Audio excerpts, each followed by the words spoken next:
The build we're doing right now freaks me out. In the late 70s, early 80s, Toyota partnered up with a company called Chinook to build one of the coolest little campers that was on the market at the time.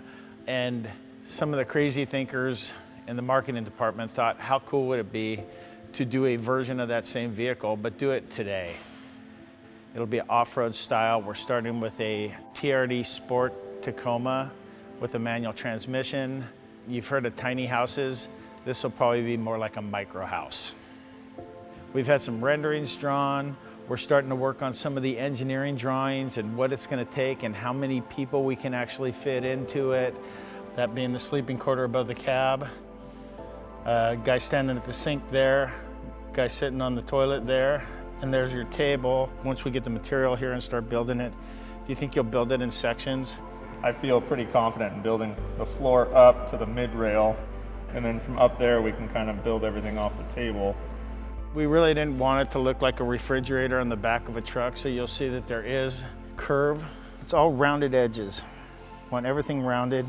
We want to eliminate as much of the approach angle, so when we're doing an off-road type of situation, you're not dragging the tail. We're looking at a really cool color scheme that is reminiscent, and I won't go much further than that because that's all to be determined. Some of the big challenges are going to be just having to shrink everything. Motorhomes are built to be able to hold someone 6'2" to walk nose to tail in this vehicle, be able to cook. There's room for a couch spread out. We are so space limited that finding things that we can package inside of there is going to be a challenge on its own. Another really cool thing about this vehicle is it's going to be a beast. I mean, people are going to know when you show up. Whether you're hitting the grocery store on your way out of town, it's going to stick up 4 feet above any other vehicle in that parking lot. Should be no problem finding your car. Don't have to worry about where you parked it, because as soon as you walk out the door, you'll see it. I just hope that I can be half as cool as the original Chinook was. I know it'll be more modern. I know there'll be more technology in it, but we'll see. Being around racing my whole life, race cars are cool looking. I want campers to be cool looking too.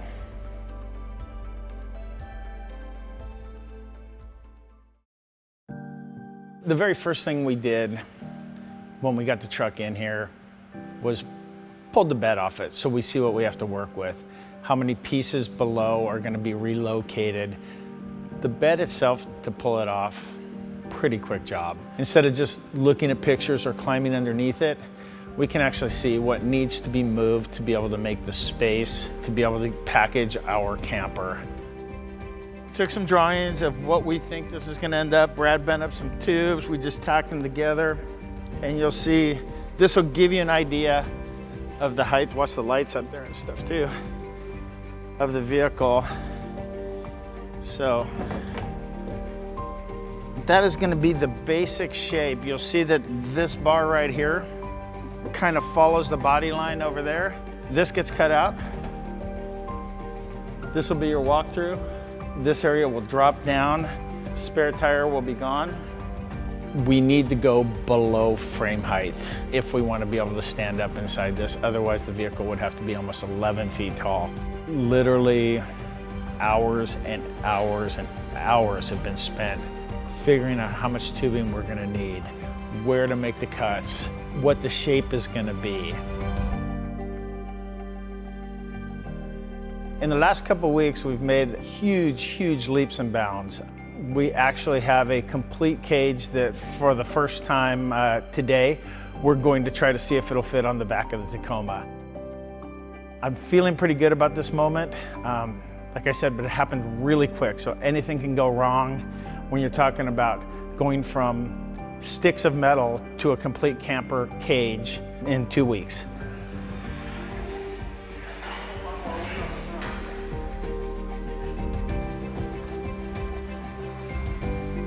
I think we're there. The installation of it went 1,000 times better than I could have even expected. It's quite an exciting feat to see everything come together and it looked right. There is still so much left to do. We still need to figure out how we're gonna skin this thing. The easiest thing would be to do just sharp edges everywhere. That doesn't look good at all. So we need to work with some of our aluminum tools, and we're gonna try to make rounded corners all the way around. What I see behind me is a vehicle that is engineered correctly, but also can be made to look really cool. The idea of this vehicle is to be able to take a camper anywhere on this planet. It needs to be able to get down these steep trails that you could do in a normal off-road Tacoma. It's not one of those projects that you're just bolting some stuff on or putting a camper shell in the back of a pickup truck bed. I mean, it needs to be able to climb a mountain. You can see all the X-bracing and added tubes that we put in. On the outside, as you can see, we have started putting some paneling on. We put these guys in here to unite the shell and the body and make it as one. So when it does go to twist, they both twist together. Well, we have got a lot done on this camper. It probably doesn't look substantially different other than we have the roof skinned, we have the rounded corners skinned, which is a process as well. And then we have, you know, kind of a body line coming through here, and getting these to all line up and stuff takes a little bit of time and patience. We're trying to make these fit on here well, which are the stock Tacoma fender flares. We wanted to keep the width in the middle of the vehicle, narrow it up for the trails on the top and the bottom, obviously for tree avoidance, I guess you would say. There's been ups and downs. Sometimes we'll go a couple of weeks where everything seems to be going just perfect. And then other times it just seems like, oh God, we gotta go back to step one again. Just last week, we had the whole roof done, skinned, all the panels rolled over the sides so that the other panels would meet up to them, and we decided to put a moonroof in it. We kind of put this little bubble up top right here, kind of give us a little bit more headroom. And so we're gonna do a Lexan center, kind of like a sunroof. It'll pop up, I think, 6 or 7 inches above the roof. This ended up being a pretty good package. We'll make a gas door, but then you also want to obviously separate gas fumes and potential dangers from the shell of the truck. We were able to package 2 batteries under the hood of the car. Is a real benefit because it gives us space for storage inside the camper. This was probably one of the most labor-intensive, time-intensive pieces to make on this thing so far. I mean, I feel like we're literally building a mobile house, and those are kind of 2 things I haven't ever built, is a mobile house. Today the paint chips arrived from PPG. This is the first version of them. There's 3 of the colors that I'm sold on right now. I love the way they look together. Once I could wrap my head around what the outside was gonna look like, all the way down to the rendering, then it becomes, let's try and visualize something that is pretty darn cool for the interior. The floor of this will be covered in a teak sauna style wood. Aesthetically, it looks really good and it goes well with what I'm thinking for the interior colors inside the vehicle. In this kind of a build, usable space is everything. This door right here had so much nuance to it that probably, what would you say, Brad, 150 hours into this door maybe? The hard part is having 2 different angles. It was never a flat door in the back. They were always gonna shape it to the back of the, well, that shape makes it really hard for things to open and shut. Originally, we thought it was gonna be a little bit easier than what it was, but we didn't know it was gonna be that tight. The mechanical side of it, I see as not a whole bunch of unknowns, and that's what makes me happy. We went bold with this vehicle. Everything that I see says we made the right choice. Definitely a one-off. Hopefully you're in another section where somebody's like, did you see that Tacoma over there in the Toyota booth? Like, I'm hoping for that reaction. Today we're at Complete Customs in McKinney, Texas. The car was dropped off about a week and a half ago. We have put a whole lot of man hours in it. Probably as many or more than any other Sema build off the top of my head. We've taken it from the ground up. We're excited because it's different, something new. I'm a hot rod guy. We build hot rods, we build custom cars. I've never put a kitchen in a car. Exciting to be a part of it, see Marty's vision. You see a lot of the campers that they're doing for overland now, and most of them have a door that goes right here. Yeah. We didn't want that. We wanted to have that as a bed area, as a gathering area and everything else. So we did the door in the back, and that was another one. So we did the pass-through and the door in the back, and those were kind of, at the very beginning, those were important things. Right now, we're working on getting all the bodywork completed. We're trying to get the shell of it in primer. We want to get a lot of the dust work done and all the messy stuff done first. Part of the challenge of doing with this vehicle is electrical is one. You're running everything off of a car battery or a couple of car batteries in order to get power to everything that you need. Lights, a stove, there's propane involved. There's a bathroom involved with the toilet. So there's water flow, there's disposals. So there's a lot of stuff doing with this truck that we don't normally do that we're looking forward to get done, and we have plans on, but we're looking to get in the inside once the outside's done and really get after the inside. We're trying right now to figure out a really good way to be able to show off the interior at a car show, because it is going to be pretty neat on the interior. So we're going to get the whole thing in primer, we're going to get it painted, we're going to finish the inside, finish the electrical, the water, the lighting. It'll be a totally different truck. We still need to do suspension on it when we get it back, need to do wheels and tires, a myriad of different things. So we'll stay on top of it. We'll make sure it doesn't get too far behind, and if it does, then we'll have to readdress it and figure out how to get it back on schedule.